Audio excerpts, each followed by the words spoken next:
Either that or he's a real good doppelganger. Isn't that Keanu Reeves? Bruh. Very early on in his career, Keanu Reeves told reporters that his name, Keanu, meant cool breeze over the mountains. It is a kind of perfect summation of who he is as a star, not just on screen, but in terms of what we know about him as a person. You're breathtaking. You're all breathtaking. I have been a part of some films that have been embraced, and I'm very grateful. As an actor, you're essentially living behind the bars. Right. Comedy and tragedy.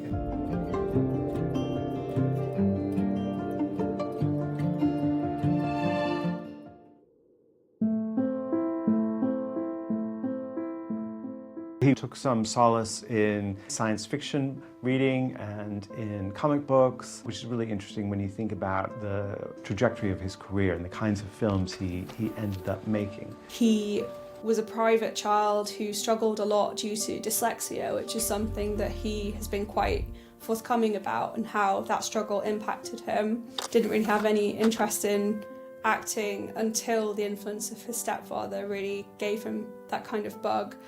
Keanu has a really interesting background in that he was born in Beirut, in Lebanon, when his parents were living there. His mother was English. His father was a mix of ethnicities, including Hawaiian, hence his Hawaiian name, Keanu. His mother was working in Beirut where she met his father, but they did split up when Keanu was 3. So he didn't really have a relationship with his dad. He didn't even really meet him properly until he was about 13. Art had become a pivotal aspect for Keanu and his sister Kim, who were entranced by fiction and film alike. Growing up in the 70s, there was no lack of incredible films for the siblings to watch. Later on, he said that when he was growing up, he could only imagine that he would go to Hollywood. His goal was always to go to Hollywood because the films he watched as a kid were made in Hollywood, and he understood that he wanted to be part of that world. So Keanu's stepdad was Paul Aaron, who was a Hollywood director and Broadway producer. Paul Aaron was very supportive of Keanu's interest in acting and eventually would recommend him for a job at the Hedorah Theatre in Pennsylvania, where he would spend some time working as an apprentice and assisting and kind of living there and helping out. Keanu grew into the definition of a hotshot, high-octane teen. His stage performances during his years of education placed him in a handful of short films. It wasn't long before he found himself starring in commercials and eventually in Hanging In, a Canadian sitcom. Hey, where do you keep the towels? Pete said we could use a shower. Oh, Peter put you in here. Yeah, you rescued us. Where did he find you? Reeves worked for the Canadian Broadcasting Company when he was a teenager for the youth news program Going Great. He starred in a few different American shows when he first moved to Hollywood, including Babes in Toyland and Brotherhood of Justice, before he was able to get his first big film role. Hockey has always been a massive part of Keanu's life. After his move to Toronto, Keanu took up the sport, which served him in more ways than one. It was a huge asset when Keanu landed a role in his first feature film. The movement of his body complemented his more outlandish and extreme roles. He showed promise whilst playing as Heaver, a goalkeeper in the light-hearted sports feature, Youngblood. Even if the film was a little formulaic, it gave Keanu an opportunity to experience a larger film set. I'm playing a 17-year-old body with a 40-year-old mind, okay? But then I had to play with my conception of 40, which was sort of older, right? You look at a 40-year-old and go, you're old, you know, but he's not. It sounds like a juicy, challenging role, and it's good that you got this one, and we look forward to seeing you in other things, and thank you very much. Oh, thank you. You're welcome. Bye. So I think that definitely having Paul Aaron as kind of a figure in his life that even after he divorced Keanu's mother was still there to support him and help him get a green card to start his journey in Los Angeles must have played a kind of significant role to him in influencing and shaping that desire. He was also advised to change his name because Keanu sounded too ethnic, which he briefly considered but ultimately decided wasn't quite right, and I think is a great decision because now his name has become almost synonymous. You say Keanu, everyone knows who you're talking about. He's in a kind of stoner drama called River's Edge about teenagers involved in a murder. It's this really underrated cult movie. River's Edge was a curious project because in the time of 80s lighthearted teen fiction, it stood out as one of the grungier, darker pieces. It offered Keanu a chance to approach a more serious role. Whilst the actor was still up and coming, it served as an opportunity to carry a role with heavy thematic undertones. The film shows the kind of malaise of this community and how the teenagers have to come to terms with this incredibly harrowing situation. And Keanu was praised quite roundly for his performance as Matt, who's one of the, I would say, darker characters within it. He kind of struggles a lot with the situation. You think on John. I'm your brother. Where do my children go at night? His performance was regarded as a real breakout by people like the New York Times. Everyone was kind of amazed that this presence had kind of come out of nowhere. I think he was really able quite early on to establish himself as quite a distinctive figure in acting who was someone definitely worth keeping an eye on. Permanent Record, a more underrated feature, had Keanu play as Chris Townsend. Buddy, I don't know if I did the right thing. After the passing of his closest friend, Keanu's upbeat character changes drastically. The film depicts grief in a very unique way, having sharing the experience between a range of characters of which Keanu seemingly has to manage. He also, in the late 80s, has a co-starring role in Dangerous Liaisons, a costume drama in which one might say he's just a little bit miscast. So he makes his really big breakthrough in Bill and Ted's Excellent Adventure. A really distinctive film and one that seems perfectly suited to him. It's really what made him a star more than any other film he'd done to that point. So Bill and Ted's Excellent Adventure is a film about two high school students who have to create a history paper, and somehow they manage to travel through time to meet some of the characters they need to write about in their paper. It's just a wonderful, wide-eyed adventure story. Let's go back into history. I think that this was due to it being this really big, silly, fun movie which took something that people already kind of were seeing a lot of in this time travel adventure movie genre that had developed with something like Back to the Future. It combined it with this kind of new era, shall we say, of kind of stoner comedies which were very silly and just presented themselves as not taking film too seriously. What makes it really memorable and remarkable is that it's a film about teenage male friendship that is utterly without aggression or malice. They're just good friends. They get along really well. They help each other. Excellent! And they do have an excellent adventure. So it's a really sweet film, maybe even slightly educational film, given that you get to meet Socrates and Abraham Lincoln. A film that established him in his wide-eyed capacity. His big phrase in the film is there's a sense in which everything is new and exciting and appealing to this rather sweet, not entirely bright teenage boy.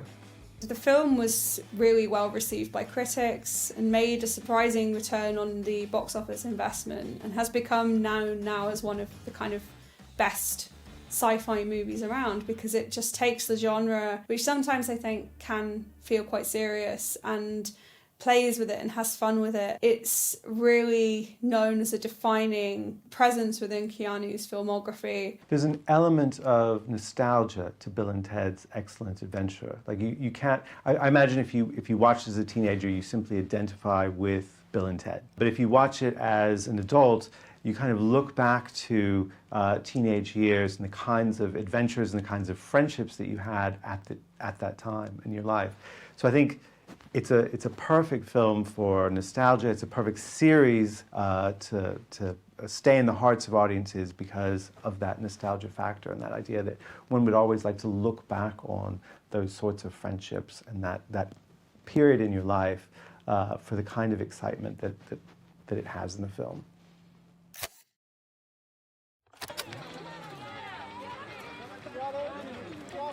The phenomenon that was Bill and Ted made Keanu Reeves a household name. Keanu makes an effort to form relationships with his co-starring actors and set professionals. His friendship with River Phoenix stood out in I Love You to Death. What do you say?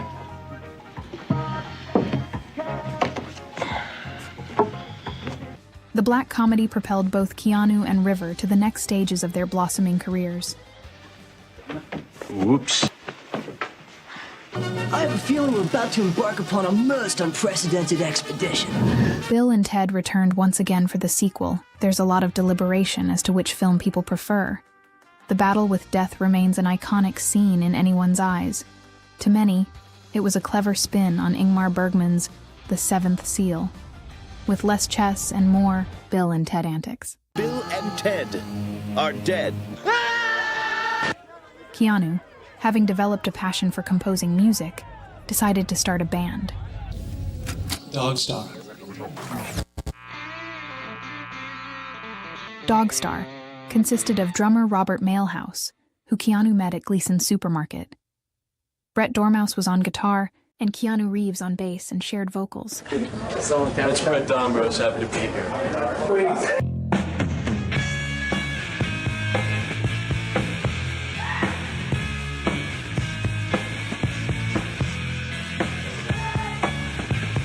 Keanu, rock stars become music stars, movie stars all the time. How does it feel to be a movie star who's becoming a rock star who has a passion for music?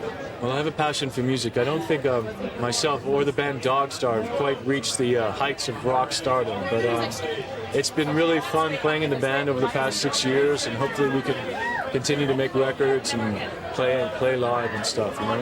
Does Dogstar afford you peace and security? Does rock afford me peace and security? Absolutely not. No, but it's really fun, man. It's really fun to write, and the fraternity with my band members, and like traveling and when we can, and doing rock shows is a lot of fun. Keanu and River Phoenix returned in a feature the following year, breaking out of the teen fiction rut and taking on a serious narrative. Always know where I am by the way the road looks.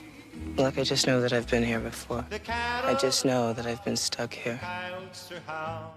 So My Own Private Idaho was Gus Van Sant's take on Shakespeare's Henriade, which is a series of historical plays. Isn't that right, Mike? What do you care about money? You got plenty of money. Actually, Mike is right. I am going to inherit money. A lot of money. It took quite loose inspiration following these two young street hustlers played by River Phoenix and Keanu Reeves, who go on this journey across the United States and to Italy in search of Mike's mother.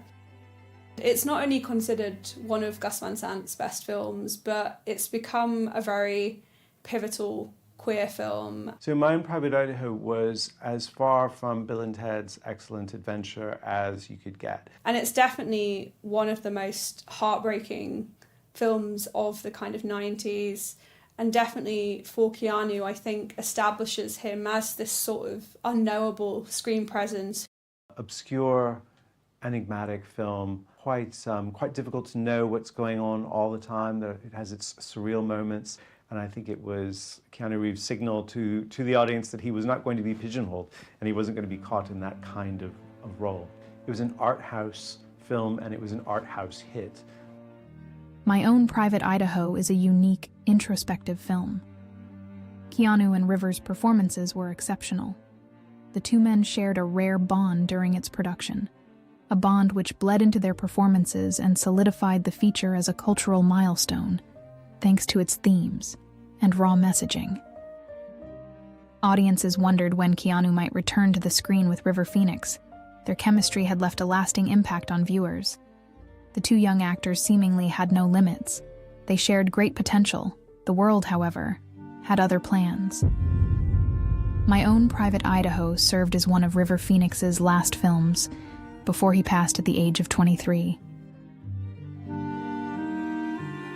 Keanu, like many, was devastated at the loss of this incredibly talented and beloved presence. As the young actor's career flourished, criticism of his acting became prominent. There have been some pretty harsh criticisms directed at him, particularly regarding his role in Dracula. With Francis Ford Coppola, a costume drama set in 19th century England, and he seems wholly out of place. Of course, sir. I'll attend to the Count. Thank you for your confidence. I think people who criticize Keanu Reeves as an actor have a rather snobbish idea of acting that's linked to the stage tradition and that's linked to dialogue and to an actor reciting dialogue on stage. That is not what Keanu Reeves does. I mean, I'll be the first to admit that. That's not his forte. For me, it's just a very distinctive style of performance. It's a very reserved style where he withholds a lot and he's very subtle in his movements and his delivery. He has a kind of intensity as a screen presence that I don't think many critics or award-giving bodies have been willing to note. He hasn't been treated particularly generously. To search for his artistic voice, Keanu delved into any type of film imaginable, returning to the comedy genre with Much Ado About Nothing, Even Cowgirls Get the Blues, and Freaked, an experimental picture co-directed by his good friend, Alex Winter, in which Alex also starred. Did the language ever, intimidate? You mean English? No. Most of the play is in verse. I'm sorry, in prose. So it's a welcome challenge. The strange casting decisions continued. Little Buddha stood out as a rogue addition for Keanu, who plays as the reincarnation of Siddhartha Gautama. I played Prince Siddhartha, an emotional fable myth aspect interpretation. Buddhism is very specific with the psychological, emotional declension, I guess. So I guess studying that comes to emancipation from the from emotions and realizing more of what phenomenal existence is, and through that practice comes perhaps compassion and wisdom. In the 1980s and into the 1990s, action stars tended to be figures like Sylvester Stallone and Arnold Schwarzenegger. That is really powerful, really macho, seemingly none too bright men of power and action. Keanu Reeves helped to bring in this new age of action stars where you didn't have to be the biggest, the most ripped person on the planet to be a credible lead. Keanu Reeves really signals a change with Speed, particularly in terms of turning him into a kind of action hero, but I think it's also a point at which he redefines the action hero. When I find you. Pop quiz, hotshot. There's a bomb on a bus. Once the bus goes 50 miles an hour, the bomb is armed. If it drops below 50, it blows up. Sandra Bullock is behind the wheel of the bus. Keanu Reeves is trying to save the bus. It's this crazy action thriller, as fast-paced and exciting as they come, in which he plays a kind of heroic action man. Can't think of anything more different from Bram Stoker's Dracula or My Own Private Idaho. It's a really different kind of role for him, and he absolutely owns it. He becomes this man of steel, this man of action, and it really redefines his career. Yeah, the title Speed, and then the situations that the character got into. I mean, it was an opportunity to play, I thought, a good man and to have fun. You know, I was looking for work. It came around, and got the opportunity to play in it. And I'm so lucky to be able to participate in such a fantasy and to hopefully entertain. No, I think it's just nobody expected anything, and they got a lot more than they didn't expect. It's just, hype. I don't play into it. You have a good time. You hope something does well, and when it does, you're very happy. And I hope it does well for, Keanu and Jan and Dennis and, He turns it into something that's more intelligent, with a bit of emotional depth. So he redefines the action hero and makes him just a little bit more vulnerable, even though he has that sort of power and energy that all action heroes have. No, the nature of acting in an action picture is very much in a sense of play. You really you actually put yourself at any risk? Even the dramatics part of it, it's really in of itself. It's a good part of it. Keanu proved himself as a formidable action star in Speed. He followed suit with Johnny Mnemonic in 1995. To many, this sci-fi thriller was thought as the foundation for the next steps in Keanu's journey. The inclusion of cyberpunk elements drove people to believe that this was a world in which the actor seemed comfortable in, though awards would have one believe that Keanu remained a blank slate. Keanu's name has sprung up a fair few times in the Raspberry Awards. Many continued to undermine his acting abilities, whilst others saw him as merely having his own unique methodology, which greatly separated him from the traditional acting world. In the same year, A Walk in the Clouds stood out as a unique project, being an unconventional period romance. Despite family traditions, love blossoms between Reeves' character, Paul, and Victoria, played by Aitana Sanchez Gijon. The film provides a unique perspective on a Mexican family during the 1940s and social standings. The film gained Keanu another Raspberry nomination, whilst many audience members thoroughly enjoyed his performance. Keanu's performances were divisive, and slowly, people were beginning to accept that. Keanu came into contact with Jennifer Syme. Jennifer was a talented actor and filmmaker who'd worked alongside David Lynch before directing her own projects. The two became a couple. Undoubtedly, their passion for the arts was a talking point of their relationship. Before long, Jennifer became pregnant in 1999, the very year Keanu's life would change indefinitely.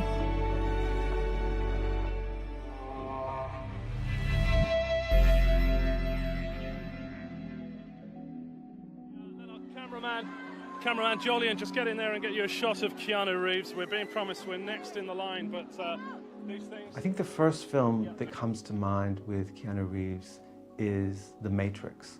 There are other roles that come to mind, but The Matrix is such a distinctive role. It's such a distinctive film. It's so iconic. I was 11 when I first saw it, and I remember thinking that Keanu Reeves was probably the coolest person I'd ever seen. The film itself has such an incredible legacy and has really changed the way we think about sci-fi movies and has become kind of part of the public lexicon now. So that's the one for me that I think will always stand out. Keanu, Sky News, we're live. Can I just ask you one very quick question, please? What do you make of the reception, not just here in London, but just The Matrix worldwide? It's pretty extraordinary, and it's great to be a part of. It doesn't happen all that often. It's just, for me, I love the films, and I had a great experience making them, and so hopefully people will enjoy them. And the experience of making the film was a great one, and then the aspect when it came around to complete the trilogy, just signed on board without reading the scripts because of just the experience that I had and the trust I have in the directors. And had a great experience making Reloaded and Revolutions, and it's great that people are coming out to the films, and I hope that they enjoy them. Famously, Will Smith says that one of his biggest regrets is turning down The Matrix, which he turned down in favour of Wild Wild West because he had a lot of doubts about whether or not the Wachowskis would be able to pull off the very tricky special effects. Nicolas Cage similarly turned down the film, as well as Brad Pitt and Val Kilmer. So it was quite a long list of names before Keanu Reeves was the one that the script came to. And Warner Brothers really fought quite hard for Keanu, whereas the Wachowskis were more interested in having Johnny Depp.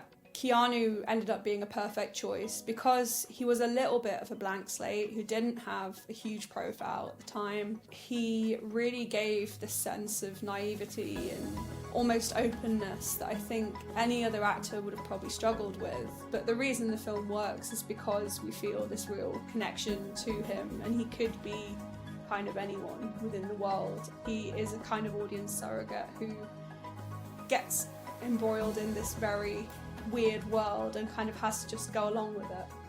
I did all right. I got kicked a couple of times, you know, burst open my thumb, and, you know, one of the wire tricks I remember, I got caught in a tree.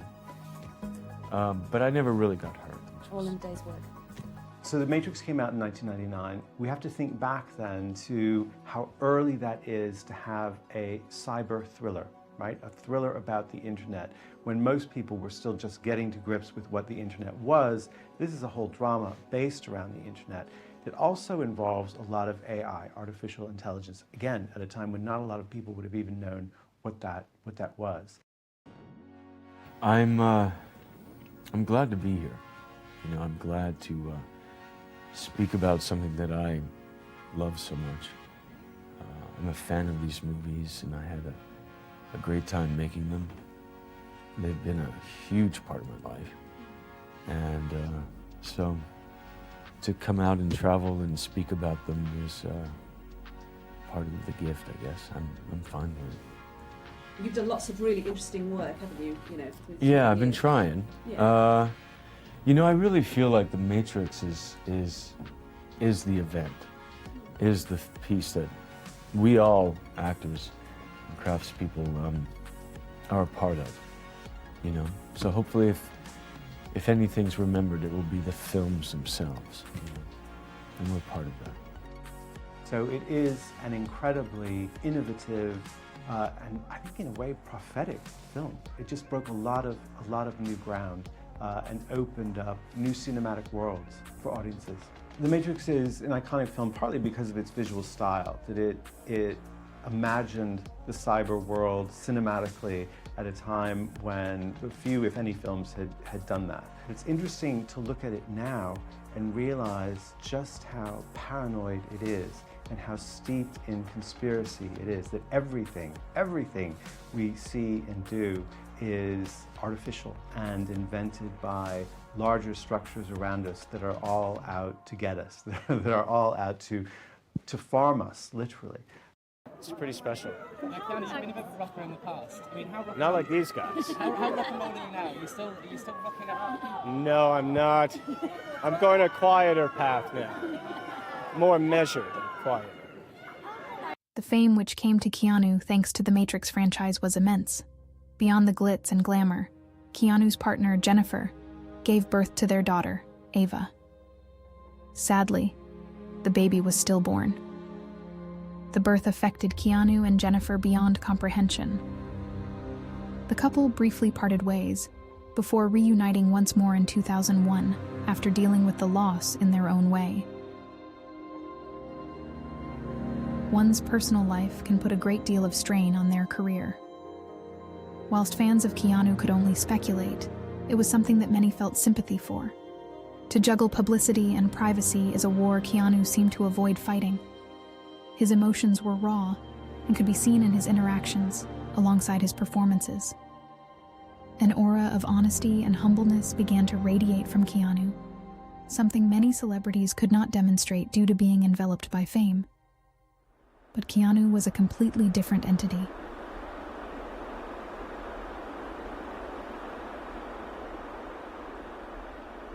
The Gift, directed by Sam Raimi, took Keanu back to a darker character and is regarded as one of the actor's more unique performances. His role as Donnie Barksdale allowed Keanu to explore his emotional range within a whodunit narrative. Brothers, I mean, your mama being a witch and all. If she don't stop her evil ways, someday somebody's gonna burn her up. And then you boys are gonna be without a dad. I play Detective Tom Ludlow, the LAPD. I'm an officer implicated in the death of his ex-partner who's trying to find the killers. And along the way, I kind of dig up more than I bargained for. It was a great role. And working with David was great. And, you know, I had an intense but really good experience. And the role was a reach for me, but it was one that I really enjoyed reaching for. And hopefully people will like it. On April the 1st, 2001, Jennifer Syme attended a party at the home of Marilyn Manson. On her approach, she was involved in a car collision which proved fatal.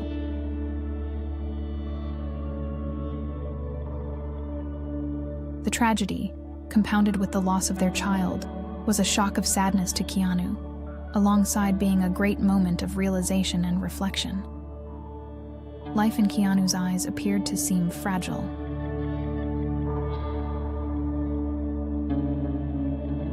In September 2009, Keanu's philanthropic work came into the spotlight. He began to establish the Keanu Charles Reeves Foundation. He desired to raise money in support of cancer research, a need only strengthened due to his younger sister, Kim, who had suffered from leukemia for a decade. It was brought to the media's attention that Keanu had also donated over 70% of his earnings from The Matrix to charity, alongside continuing to donate huge sums of his purse for causes he has deemed as necessary to back. People had just realized one key thing: Keanu Reeves was 1 in a million.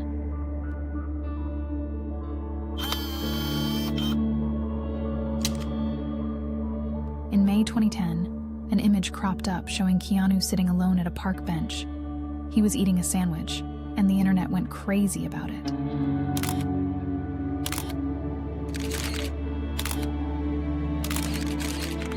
We're all familiar with sad. I'm just eating a sandwich, Sad Keanu. man. It's a sad Keanu meme right there.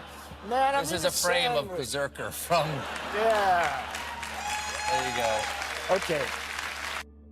Keanu Reeves has become known for this incredible generosity, both of spirit and kind of monetarily. He is a big philanthropist and is known for just helping out anyone that needs it. That is something that is incredibly genuine coming from Keanu. He seems like someone who just really wants to leave the world a better place than he found it. One of the stories that always gets repeated is how much he loves stunt teams because he makes so many action movies, and he always buys really incredible gifts as a thank you to all these people he works with. He bought Ducati motorcycles for everyone on The Matrix and then Rolexes for everyone on John Wick because he just wants to kind of share his success with the world.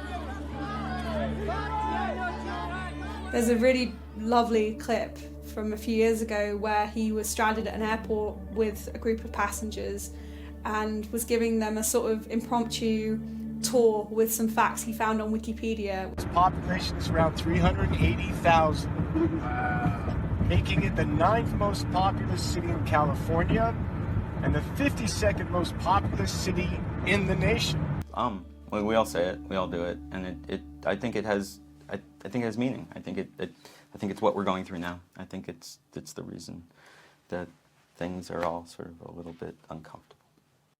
He is known for being a very genuine soul, the opposite of a diva within Hollywood. I think it's maybe too easy to say that Keanu Reeves makes action films and sci-fi films alone. It's true, those are the films that have the most impact, those are the most popular films he makes. But he also makes a pretty wide variety of films. He tries his hands in quite a wide range of genres. It doesn't always work out that well, at least in terms of the box office of the films, but he's always trying to do something a little different. So he makes the film The Lake House, for example, with Sandra Bullock, which is a very romantic film. Something's Gotta Give with Diane Keaton and Jack Nicholson, a comedy. He's an actor who's always stretching his wings, whether the audience takes note or not. Now, he's a very private man, so we don't know a lot about him as a person. He doesn't talk about his private life or his beliefs very readily. One senses his personality when he's on talk shows promoting his films, his laid-back nature. When he talks about what he likes to do off-screen, it's usually riding his motorcycle, long motorcycle trips. He's not someone who's seen on the red carpet a lot. He's not one who's seen at openings, at nightclubs. He's not one of those Hollywood A-list people who's always in a tux and attending the right thing. One gets the sense that he is this sort of very laid-back, centered, easygoing guy, and fans pick up on that. I learned how to ride a motorcycle when I was doing a film in Munich. This young woman had an Enduro, and I asked her if she'd teach me how to ride it. And when I came back to Los Angeles, this is probably around 86, 87, I got my first motorcycle. You know, when I don't ride a motorcycle, I go through withdrawal. It's not good for my health.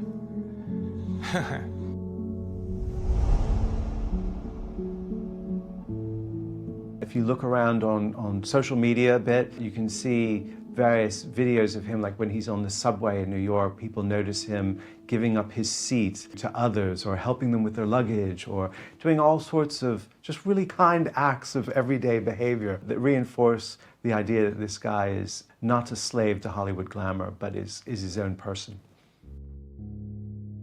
In the 2000s, Keanu really started to kind of experiment more. He was doing the Matrix sequels, but he was also taking on roles like John Constantine in the adaptation of the comic books about a man dying of cancer who hunts down all kinds of supernatural entities. And that's become one of the roles that I think a lot of people still, even now, nearly 20 years later, still want him to make a sequel to that film.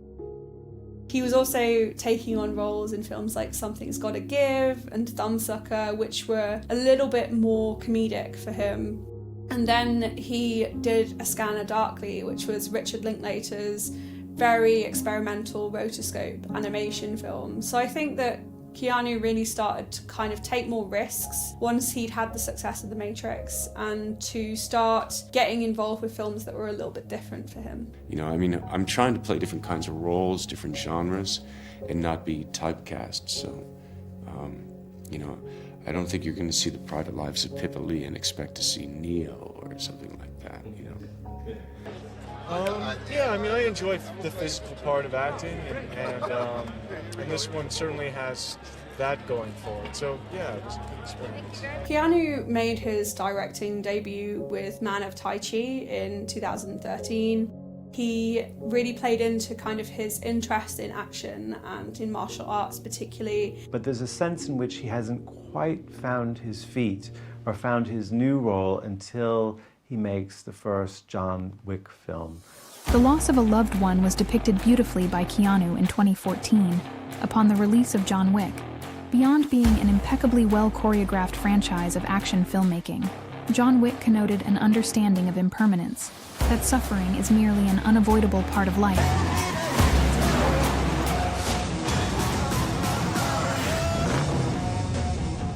You like that, huh? It is at this point where we bear witness to this actor showing discipline which goes far beyond physical feats. Keanu himself and John Wick shared something in common: loss, as do they share the willingness to persevere. How good's your laundry? No one's that good. I thought not.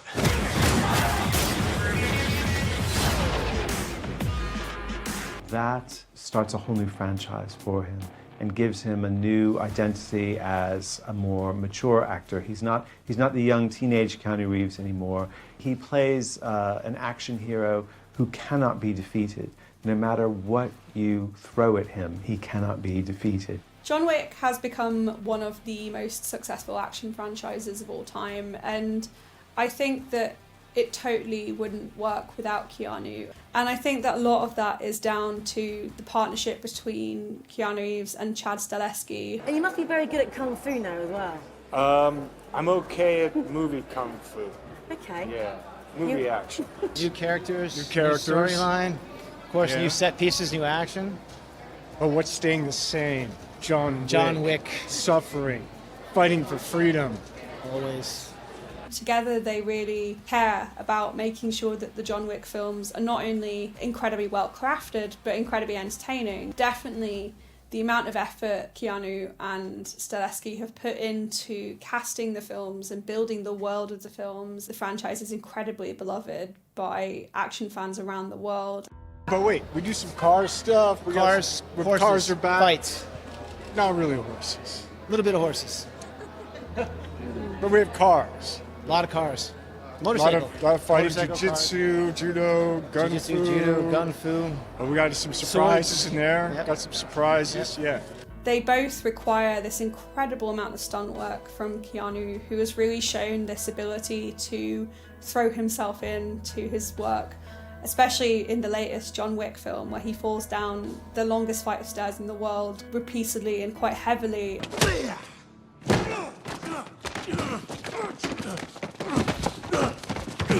He's someone who really wants to innovate within his space and try new things. There's a constant quality.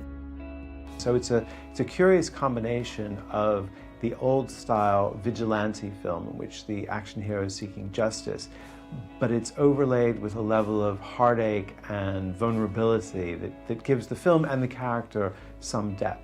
Well, I love the role, and for me it was really cool to have the response of the first film from the audience to give us the opportunity to tell another chapter in John's life. I remember the first day that I was back we were starting to film, and the first time that I put the suit back on. It was literally the same suit from chapter 2, and it still fit. I was always inspired by the early James Bond movies, about how they took you places and they made you really think about the world and places you want to go and inspire you. So we just wanted to do the same thing. It's a bit of a saga. It's John Wick's story. It's John Wick's saga. So you get to see John Wick go through a lot of trials and tribulations, some great set pieces, and meet some interesting people. Yeah, the world, the character. I mean, you went, you were going a little big. Went pretty big on this one. Yeah. We wanted the world of John Wick to feel big. Is it true that there's really going to be a Bill and Ted 3? Is it really true? Like, that's my dream come true if so. I can't wait to see it, man. Huge fan. We didn't expect to want to make another one. Including, not just Keanu and myself, including the writers Chris Matheson and Ed Solomon. And I think they just kind of got inspired. They had this idea they brought to us a while ago, like a good 10 years ago, that we just thought was really hilarious and had a lot of potential. Third installment, is it on the cards? Is it happening? Maybe. Yeah, they're writing a script, Chris and Ed, so we'll see if it's any good. You're not giving much away though. You just... Well, that's all I know. I mean, it's just like they've got the burden and, why hasn't things happened and they're still kind of stuck in their life. Yeah. Yeah. I think it would be good. I think it would be better than good. I think it would be... It would be ridiculous, but fun. But fun. If it's good. It would be excellent. You're not going to say it, are you? Not today. Not today. Oh, I tried. Some projects were deemed more critically successful than others, yet Keanu maintained his passion throughout every project he was a part of. Yeah, I was reliving it at the same time, living it anew. That gesture you're talking about, kind of feeling the back and seeing what if the plug's there and stuff, there was certain moments that were intentionalized, like, okay, so that was then, so let's do it now, but now is different. And I think Lana Wachowski, the director, was playing with that idea of the past and the present.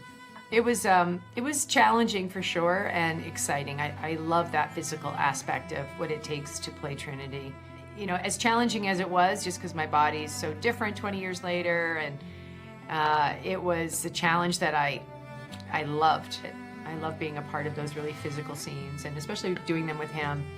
He's so masterful at it, and it's so, I learn a lot by watching him and how he meets the action in such a believable language. He has just this incredible ability with his body to tell story, and I learned a lot working with him this time around, watching him, and trying to take some of it.